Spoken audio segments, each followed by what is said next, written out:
আসসালামু আলাইকুম everyone, welcome back to my channel Alvi's kitchen. আশা করি আপনারা সবাই ভালো আছেন। আমি আজকে আপনাদের সঙ্গে সবজি রায়তা এবং ফ্রুটস রায়তা শেয়ার করছি।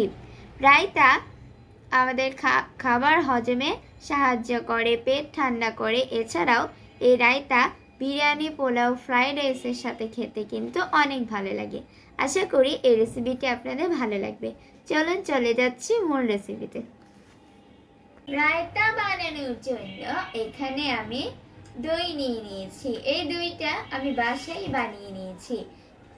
এখন আমি আজকে দুই রকমের রায়তা বানাবো, সেই জন্য অন্য একটি বাটিতে অর্ধেকটা পরিমাণ দই নিয়ে দইটাকে ফেটিয়ে নিচ্ছি। দেখুন মাশাআল্লাহ, দইটা কত সুন্দর জমে গিয়েছে। এই দইটা আমি বাসায় তৈরি করেছি। অর্ধেকটা দই আমি খুব ভালো করে ফেটিয়ে নিয়েছি। এখন আমি এটাকে একটা সাইডে রেখে দিচ্ছি। আমি এখানে একটি প্লেটে শসা, কাঁচামরিচ, টমেটো, পেঁয়াজ ও ধনেপাতা নিয়ে নিয়েছি। সবকিছু একটা বাটিতে নিয়ে নিই। পাতাটা এখন আমি দিব না, এটাকে আমি পরে দিব। এখন ধনেপাতা বাদে সবকিছু ভালো করে মিশিয়ে নিয়েছি। এখন দিয়ে দিচ্ছি পরিমাণ মতো লবণ। লবণের সাথে সবকিছু মিশিয়ে 2 থেকে 3 মিনিটের জন্য এভাবেই রেখে দিচ্ছি। ফিরে এলাম 3 মিনিট পর। এখন আগে থেকে যে টক দইটা ফেটিয়ে রেখেছিলাম, সেই ফাটানো টক দইটা দিয়ে দিচ্ছি।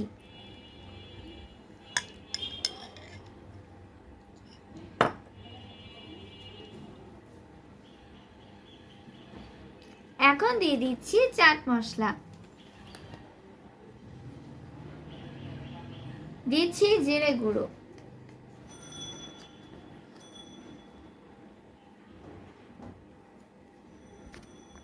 দিচ্ছি গোলমরিচের গুঁড়ো। যেহেতু সবজিতে আমি আগে লবণ অ্যাড করেছিলাম, তাই এখন আর আমি লবণ দিচ্ছি না। এখন দিয়ে দিচ্ছি বিট লবণ। সবকিছু খুব ভালো করে মিশিয়ে নেব। মেশানো হয়ে গেলে দিয়ে দিচ্ছি ধনেপাতা।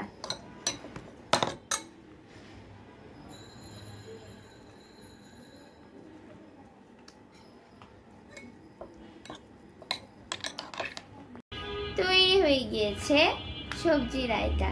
এই রায়তা আপনারা পোলাও, বিরিয়ানির সাথে চাইলেই খেতে পারেন। আমি এখন আরেকটি রায়তা আপনাদের তৈরি করে দেখাবো। এখন আমি তৈরি করব ফ্রুটস রায়তা।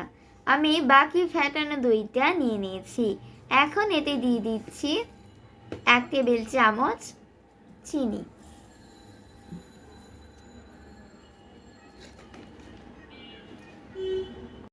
চাট মশলা ও জিরে গুঁড়ো। এবার দিচ্ছি চাট মশলার গুঁড়ো, দিচ্ছি গোলমরিচের গুঁড়ো। সবকিছু ভালোভাবে মিশিয়ে নিচ্ছি। দিচ্ছি কিছুটা লবণ।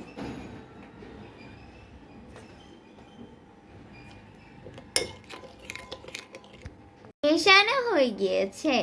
এখন আমি এখানে ফ্রুটসগুলো দিয়ে দিচ্ছি। প্রথমে দিয়ে দিচ্ছি আপেল কুচি,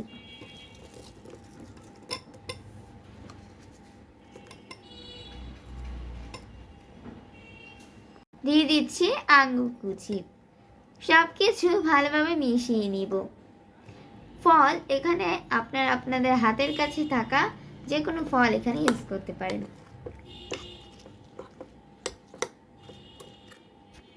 উপর থেকে বেদানার দানা দিয়ে সাজিয়ে নিচ্ছি।